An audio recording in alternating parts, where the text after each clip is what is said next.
Kemudian yang nomor 10, sistem kita saya temukan tidak cukup alamiah dibuat. Ya. Saya ambil contohnya berdasarkan konsep ini. Pada saat kita itu mendesain quality management system, itu kita harus memahami dulu mengenai konteks. Konteks klausul 4.1 mengenai skop, ukuran, budaya, ataupun resources yang ada di organisasi. Ya. Jadi tidak bisa kita mengcopy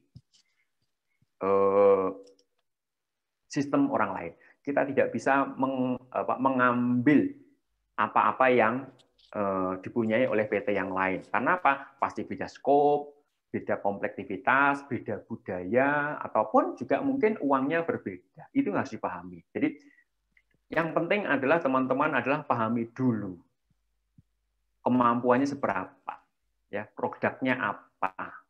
Pahami konsep kotak panah-panah, input output-nya. Nah, itu akan nanti baru kita desainkan sistem, Anda desain sistemnya. Ya.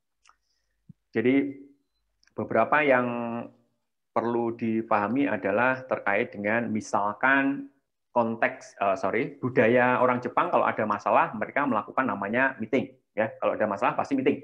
Jadi di prosedurnya adalah kalau ada masalah mengenai ini adalah meeting. Siapa yang meeting? A, B, C, D. Tapi kalau saya menemukan pabrik Indonesia yang juga mungkin juga manajemennya adalah Jepang, mereka masalah adalah ngasih surat cinta, namanya non-conforming report. Ya, padahal maunya manajemen, kalau ada masalah kita meetingkan. Tapi kalau orang Indonesia, kalau ada masalah, kita seolah-olah memberikan sebuah dokumen namanya non-conforming report. Catatannya kalau dalam bahasa Jepang, dalam bahasa Jepang adalah minutes of meeting adalah 5W analisisnya. Tapi kalau dalam bahasa Indonesia seolah-olah harus mengisi form non-conforming report. Yang sering saya rasakan bahwa NCR itu kadang-kadang membuat orang yang mendapat NCR itu adalah orang yang seolah tersakiti. Aduh, dapat surat cinta. Aduh, saya dianggap jelek karena NCR yang masuk. Nah, itu yang mungkin menjadi salah satu kendala di kita.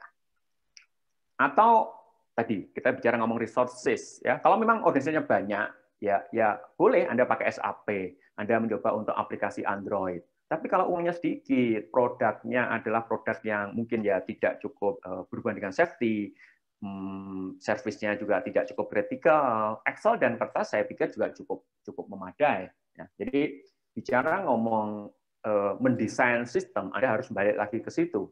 Cukup resources seperti apa? Dibikin simpel seperti apa? Ya. Jadi balik lagi ke situ.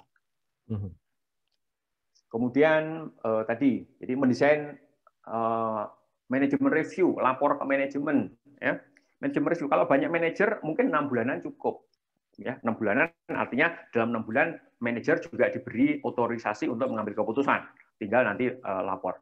Tapi pada saat cuma satu manajer, problemnya banyak, mungkin manajer harus melaporkannya everything ke top management, bisa harian atau mingguan, karena satu manajer tidak diberi otorisasi untuk mengambil output, tidak diberi otorisasi untuk mengambil keputusan. Jadi manajemen review itu adalah yang penting buat kita adalah memberikan input.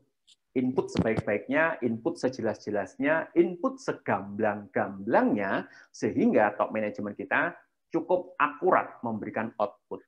Ya, kalau inputnya jelek, insya Allah outputnya akan jelek. Tapi kalau inputnya bagus, ya insya Allah outputnya, keputusannya juga cukup akan bagus. Jadi itu yang harus kita pahami terkait dengan mendesain sistem.